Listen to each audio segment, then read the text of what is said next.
I'm one of the monks. I also write the music for Halo and work on the sound design. I'm Marty O'Donnell, and this is my little friend.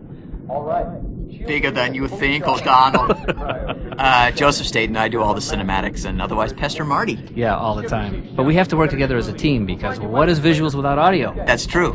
Good point. And this is an excellent example of just that, Right, that relationship, This Marty. opening, somewhat cutscene, but you still have control of the camera, but action is still happening on the screen. Hey, this actually happens a lot in the first levels. Here's what we're seeing now. The player is actually taking camera control away from me, Right. which makes me nervous. But at the Right. same time, sets up really cool cinematic moments that we've just essentially set up different things that are going to happen in the environment, be they explosions that trigger when you run by them, or guys that run up to you and have something important to say, little in-level cinematic Every moments piece that of are very shrapnel cool. has its own metallic hit sound when it hits, and you know where it's hitting because you have surround sound on, everybody, right? Don't badger them, Marty. Oh, if they well, have sorry. the system, they'll use it. It's a good system. But really, this whole first part of the game, when you're on your ship, the Pillar of Autumn, this big, massive, kilometer-long cruiser, you are essentially being boarded by the aliens, and we really wanted to give the player in real time that feeling of panic, terror as the aliens tear through your ship. And there's Mendoza. Mendoza, actually, the Marines each have unique personalities and names. And look at because, that throw. That's a great grenade throw. Great moment. So every time you meet a new Marine, he's going to maybe have something interesting to say, but he's going to have a unique voice, and that voice will stay with him throughout his lifetime. Which is brief. If you're trying to protect them. Oh.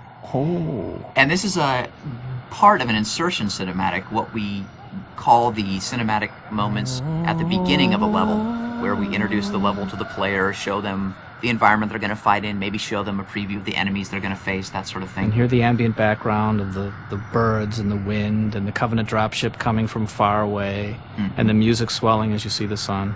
And this is actually a pretty Of challenging course, you're environment. not hearing that at this moment. You're hearing us. Right, sure. But, okay, just pretend. But a pretty challenging environment to actually try to create cinematics for and add sounds to, just because it is so big and imposing. And a giant waterfall over to your right, which is echoing off the cliffs. And it really, truly is echoing because we have environmental modeling, digital signal processing chip on the Xbox, which we can set to all sorts of environmental models. Like this is a huge room with a really big echo. And this is the Arnold Schwarzenegger shot. I don't know why you refer to that as the Schwarzenegger shot. Don't you when remember it's that movie? clearly a sort of Godard. Godard. Anyways, that's another insertion cinematic, again, showing the player who they're going to fight, where they're going to fight them. Yep. And if you're quick enough on this level, you can actually steal one of the Banshees, this alien flying vehicle, from the aliens before they're able to get into it. And to show you how big it is, I think if you were to get in this Banshee and just fly straight across to the other side, it still takes you like 20 seconds. It's a really big And every one of space. those little plasma hits, when it hits the wall, has its own little unique burning sound. Which was actually- partially my mouth noise, by the way, for those of you who didn't know that. That's gross, dude. Yeah, okay. But Mouth I mean, noises are good for games, trust me. Because you know what, they're good everybody for out there... something else, Hey, too. hey! Edit that out. All right. Yeah. Okay, so where are we? Look at those hooves that these guys have. Those creatures are great. You know, whenever you kill one of those creatures, you should definitely get up close and just look at it for a while, because it's unbelievable what it looks like. Actually, we don't really spend a lot of time luxuriating on and actually showing you the aliens in the cinematics, Right. which is too bad, because every little piece of them has a sound when it clanks. This hunter's armor, his shield, for Right. example. Even when he's breathing, he makes sounds, and it's tied directly to the way his idle animations work, and then his action animations.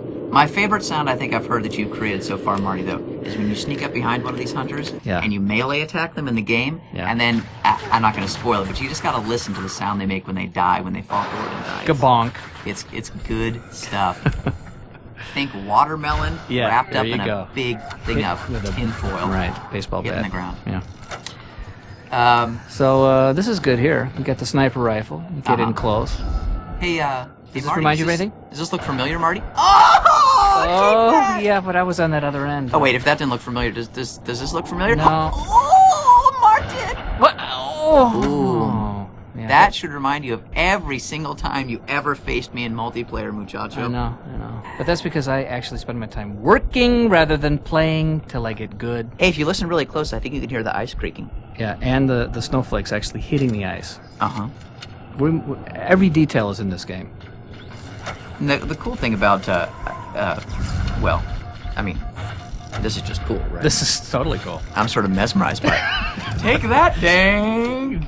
Yeah. And actually, the first And the time I ghosts saw this, yeah, the coming ghost out, that actually is coming so out cool. of the thing. That's great. The physics are really fun to work with. So when we actually attach sounds and they work with the actual physics of the environment, that means the sounds do things that we weren't even planning on them to do once you start working with them in the environment. So as the hovercraft gets nearer and further away and bounces, the sound actually responds. And crash, there you go. Sound of metal crashing into metal. What you're saying, Marty, is it's all about putting the puzzle pieces into place and then just letting the player go. Letting Jason Jones make it happen. There you go. He's the man. There you go. See, I know who's to kiss. Oh, sorry. And there's the tank that looks broken, but it's not. See, because he starts it up. And working on engine sounds for these things is also a blast because the engines, you can tell exactly what's coming at you from behind. Something's coming at you from behind. You can tell some little creature walking up to you or some huge tank driving up to you. You don't even have to see it. A lot of the time in Halo, when you're going through these big environments, we are built-in moments of transition. This, that we haven't created the cinematic for it yet, is going to be one of those situations where you come into a new environment that's huge and massive, and you want to show it in third person and figuring out a way to pull back and say, hey, This is how big. this is how big and cool it is. Kaboom!